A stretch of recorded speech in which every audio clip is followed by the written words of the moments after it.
Hello everyone, today we got me versus Dragavan. We're both, I guess, top 100 around players in Conqueror 3. Um, and this is Abbasid versus Japanese. We are playing Age of Empires on the Sultan's Ascend expansion.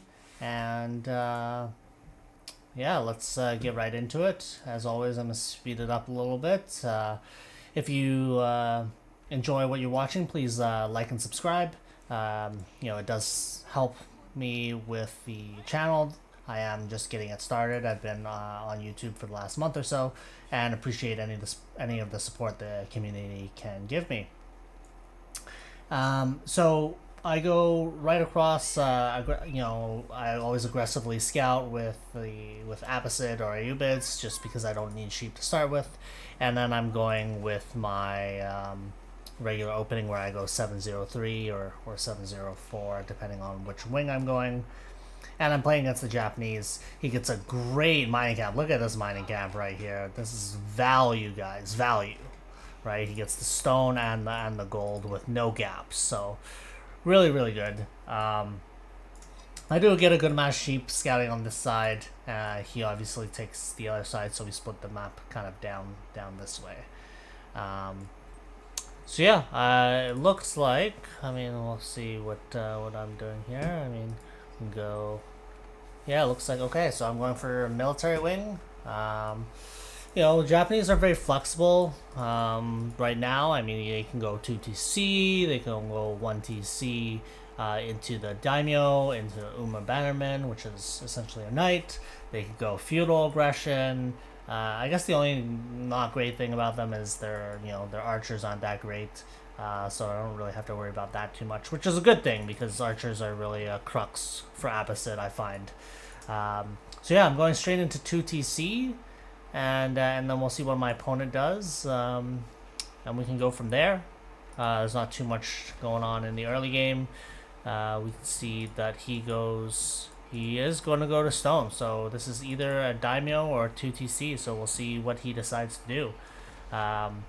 Basically, if you see this from an opponent, what you want to do is he is going somewhat of a greedy build, so you can afford to either match his greed or to get some sort of tech advantage by going to the next age. So in this case, obviously, because I'm Abbasid, I get a big advantage for going to TC with fresh foodstuffs, where I produce villagers by 35% of the cost. So it's a 66 food or 67 food to produce 2 villagers, as opposed to the 100 food that he would need if he went to TC. All right, and so he's off the stone. So I actually pushed him off the stone before he could get 300 stone for the daimyo or 350 for the second TC. So this is actually pretty good value, and this is kind of what you need to do with the military wing units. I'm denying him of his free farms, which means that he has to use more of his sheep, and he's obviously off the stone, and he goes into archers. I feel like he could have gone into barracks units, but alas, he didn't. So I have my 2 TCs up, right? So I should be getting a villager lead shortly, and I got it on the deer, which is nice. And meanwhile, I'm running away with my units, trying to buy as much time as possible while producing some archers. So I get into a fight. It's not great to lose these units early, but I did trade one out. And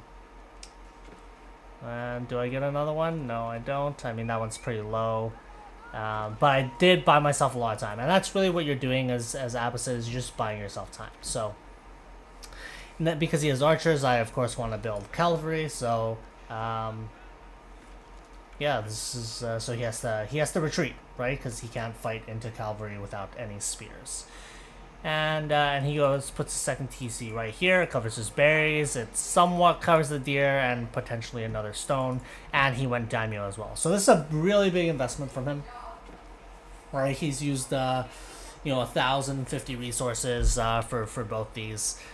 So at this point, because there's no like real aggression coming from him, I can look to go castle slowly. Right, I want to make sure that I'm building units, but ultimately the goal is to try and beat him to castle. right? And then I can start to grab relics, I can get gulams, I can dive under TC. So there are lots of options for Abbasid once you hit castle. So he'll probably be trying to do the same, but because he's under more pressure, he's going to try and live and go to castle. Whereas because I've been the aggressor, which is generally the best way to play if you can, because it buys yourself more space. But because I've been the aggressor, he has to sit in his base, and you kind of see that he's just sitting in his base, and I'm kind of free to do whatever I want. So I go out onto this deer, probably could go onto these berries as well. And so he's throwing in some horsemen of his own. So I go in here. Do I get it? Yes, I get the villager kill, so that's great.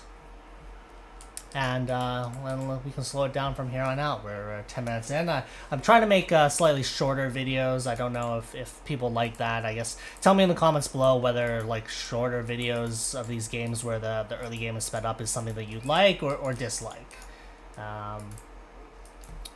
Yeah, and I'm also trying to get into coaching, so if any of you that are watching this video, I do coaching, or I'm trying to get into coaching for 15 US an hour through PayPal, and we can come up with like a lesson plan and a goal to get better. So if you're interested in that, feel free to leave a comment on the video, or add me in game, and we can definitely talk. This is a really big blunder by me. I am not A-moving, and I always tell people to A-move, and I just get all my archers caught out here, and I just realized too late. So at this point, I just want to try and run them around.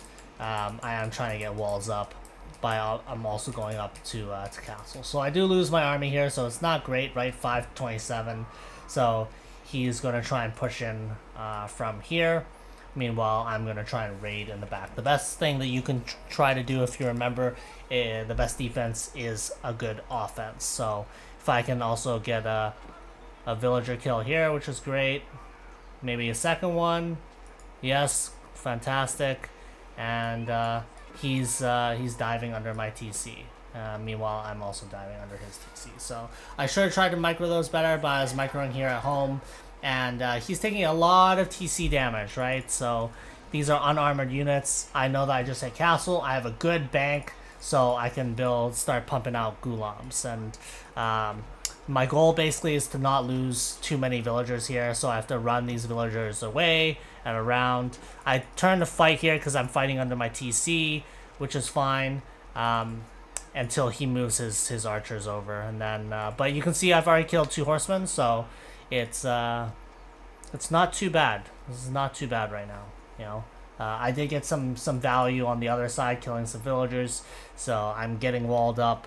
So I definitely, you know, me losing my army there, that was really bad. If I didn't lose my army there, I probably would have won this game a lot sooner.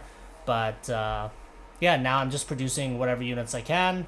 I obviously want to chase down these archers, so I produce some knights. And then from here on out, it's pretty much Gulam crossbow. So you can see I've leveled up on army, because what he's trying to do is he's trying to get the age up. And he was a bit mismanaged because he has way too much food compared to gold. And he's throwing up a bunch of production and the age up. So he throws in the Temple of Equality. You almost never see this age up. I think this is the first time I've seen it in one of my games. But unfortunately, I get a good timing here heading across. He really shouldn't have built it at the front. So this is a big blunder by him.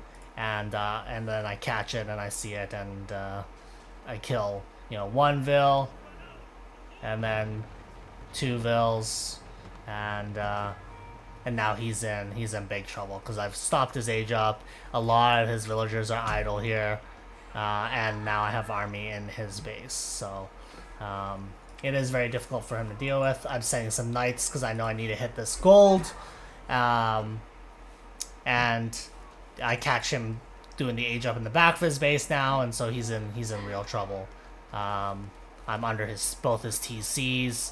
He can't produce units fast enough, so after he lost his army, he really should have produced some units while trying to go up, but he was floating too much food. and really there's nothing for him to do from here. I'm gonna keep producing armored units, and that's it. That's the GG.